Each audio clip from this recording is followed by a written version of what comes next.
Welcome everyone, I am doctor Anchala. आज की अपनी इस वीडियो में मैं डिस्कस करूंगी एमसीक्यू। आज के क्वेश्चंस मॉड्यूल 5 के लेजर टॉपिक से रिलेटेड है। So let us start with some basic points. What is the laser? जो लेजर की फुल फॉर्म होती है कि this is light amplification by stimulated emission of radiation. Basically the interaction of radiation with atom leads to three different process. First process, absorption of radiation. Let us consider two energy levels 1 and 2 of an atom with energies E1 and E2. When the photon of light having energies h nu is incident on the photon in the lower energy state E1, then the atom in the lower state may absorb the photon and jumps to higher energy state E2, and this process is known as the absorption. So absorption is the process by which a photon is absorbed by the atom, causing an atom to jump from a lower energy level to higher energy level. Second process is spontaneous emission of radiation. Now let us consider that the atom is in higher energy state E2. The excited state with higher energy E2 is not a stable state. So, after a short interval of time, the atom jumps back to the ground state and by emitting a photon of energy h nu. And this type of emission is called the spontaneous emission. So, this type of process in which photon emission occurs without any external influence is called spontaneous emission. Now, stimulated emission of radiation. Suppose the atom is in excited state E2 and a photon of energy h nu is incident on it. The incident photon interacts with the atom and then it induces the atom to come down the ground state E1 by emitting a new photon.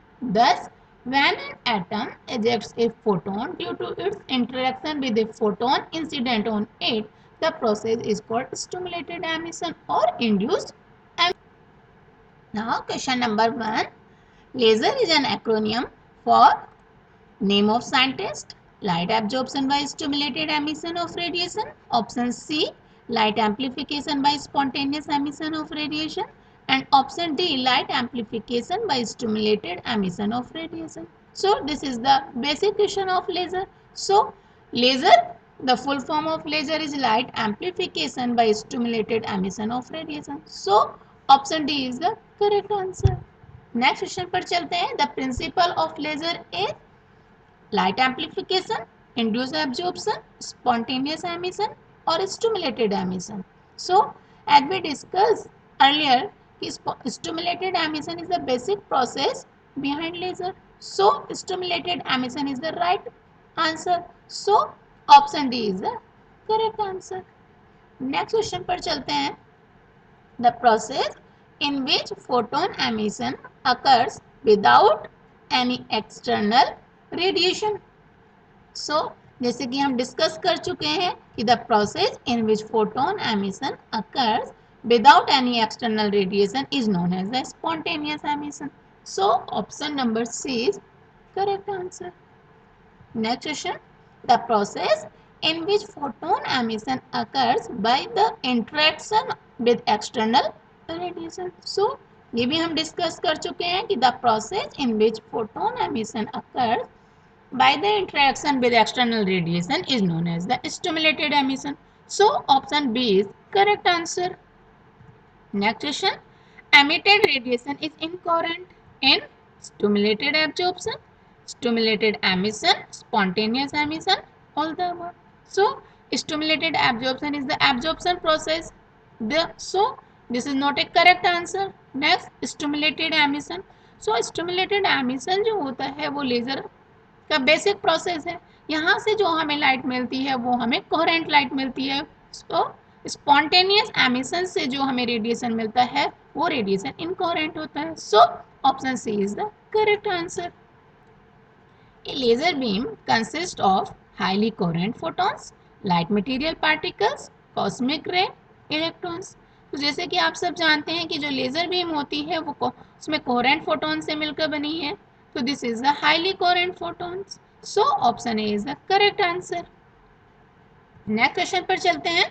The probability of stimulated emission from a higher state 2 of energy E2 to the lower state 1 of energy E1 depends both on the properties of state 1 and 2 and the energy density U nu of the incident radiation. So option C is the correct answer. Next, the ratio of Einstein coefficient of spontaneous emission and stimulated emission varies with the frequency nu of the incident radiation S.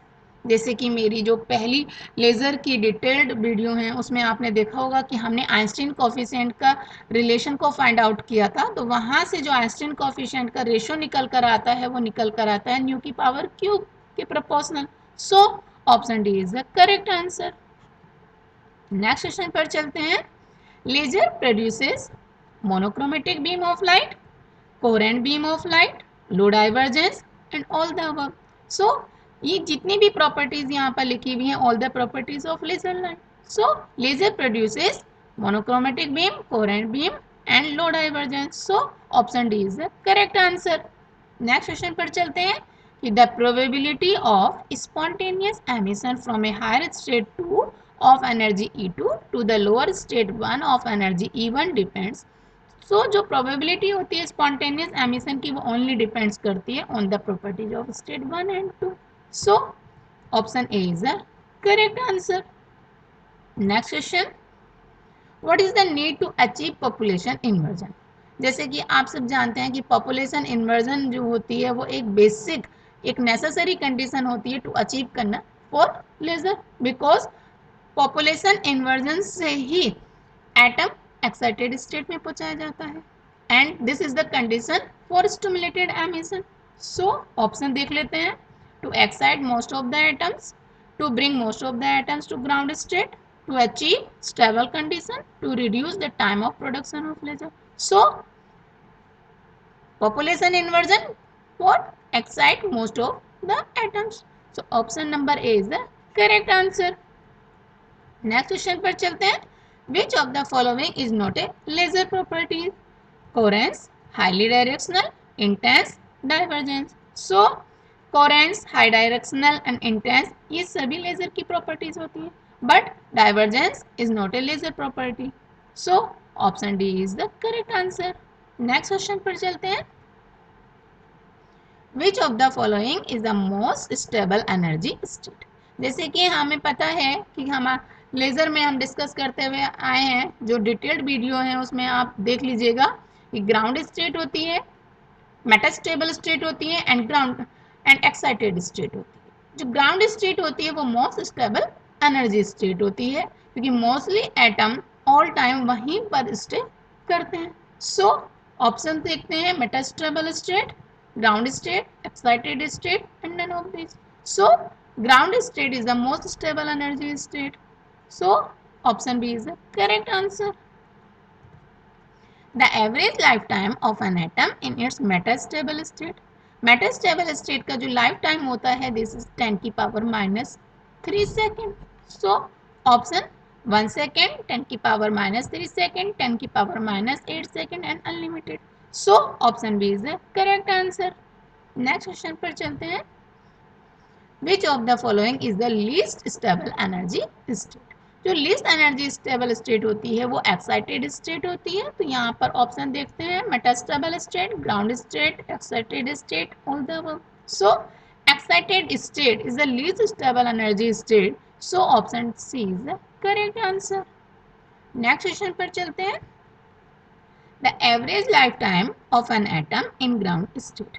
जैसे कि अभी हमने discuss किया कि जो ground state होती है उसका जो वो सबसे ज़्यादा स्टेबल स्टेट होती है। So the life time of ground state is unlimited.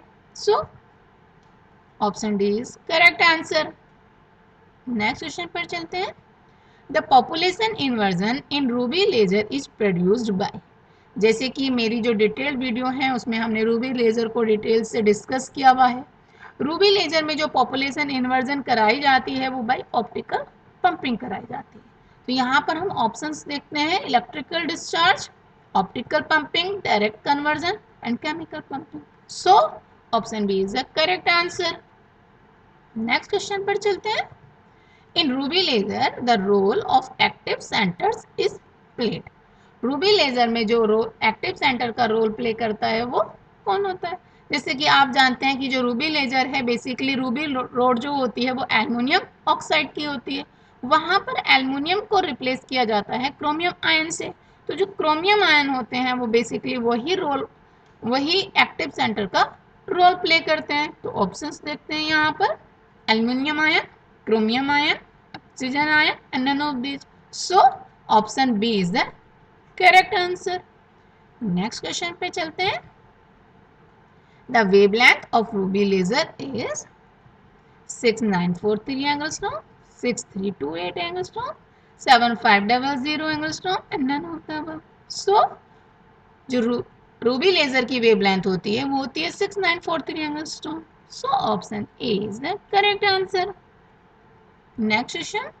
If N1 is the number of atoms in ground state and N2 is the number of atoms in excited state, population inversion is said to achieve when.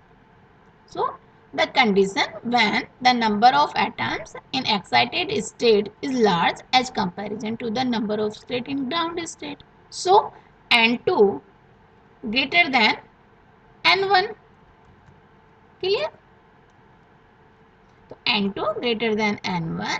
So options देखते हैं. N1 greater than N2, N1 greater than N2, N1 equal to N2, any of the above. So for the population inversion N2 greater than N1. So option A is the correct answer. Next question पर चलते हैं. Question number 21. A system in which population inversion have been achieved is known as. जहाँ जिस system में population inversion achieve किया जाता है उस सिस्टम का क्या नाम होता है? This is the active system. So option number A is correct answer. Next question पर चलते हैं.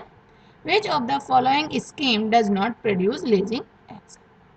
बेसिकली लेजिंग एक्शन या पॉपुलेशन इन्वर्जन अचीव करने के लिए हमें कम से कम 3 लेवल मस्ट है. Ground state, metastable state, excited state. So जो 2 लेवल स्कीम होती है does not produce lasing action. So 2 level scheme, 3 level scheme, 4 level scheme and 5 level scheme. So 2 level scheme does not produce lasing action. So option A is the correct answer. Next question पर चलते हैं. Which the following is a 3 level laser. So जैसे कि हम detail video में देख चुके हैं जो रूबी लेजर होता है वो 3 लेवल लेजर होता है because helium laser is a 4 level laser. So ruby laser, helium neon laser, both A and B and none of the above. So option A is the correct answer. Next question पर चलते हैं. Xenon flash tube is used for pumping atoms to higher energy state. So जैसे आपको पता है कि जो xenon flash tube होती है वो रूबी रोड के ऊपर रैप की जाती है. सो ऑप्शंस देखते हैं. Ruby laser, helium neon laser, both A and B and none of the above. So correct answer is the ruby laser. So option A is the correct answer. Next question पर चलते हैं. If E1 is the ground state of an atom and E2 is its excited state and the atom is in its ground state, a photon of energy E2 minus E1 will cause. So जैसे कि हम discuss कर चुके हैं कि जो absorption of radiation होता है वहां पर एटम इनिशियली ग्राउंड स्टेट में होता है. And option stimulated absorption, stimulated emission, spontaneous emission and neither emission nor emission. So option A is the correct answer. Next question पर चलते हैं. Pulse laser light is produced from a ruby laser, carbon laser, carbon dioxide laser, none of the above. So pulse laser light is produced from the ruby laser. So option A is the correct answer. Next question पर चलते हैं. The laser beam is monochromatic. जैसे आप सभी जानते हैं mono का मतलब होता है single. It means single colour. तो it means it has single frequency, narrow back, several colors, all the above. So single color, it means single frequency. So option A is the correct answer. Next question पर चलते हैं. This is the last question. Laser is light, divergent, white, unidirectional, incoherent. जैसे आप जानते हैं कि जो laser की प्रॉपर्टी होती है वो होती है unidirectional, because laser light is not a divergent light and not a white light, because white light is a combination of 7 colour and not a incoherent light. So option C is the correct answer. तो आज के हमने इस video में laser से related कुछ basics questions को discuss किया. मैं अपनी नेक्स्ट वीडियो में लेज़र से रिलेटेड नेक्स्ट क्वेश्चंस को डिस्कस करूंगी. Thank you.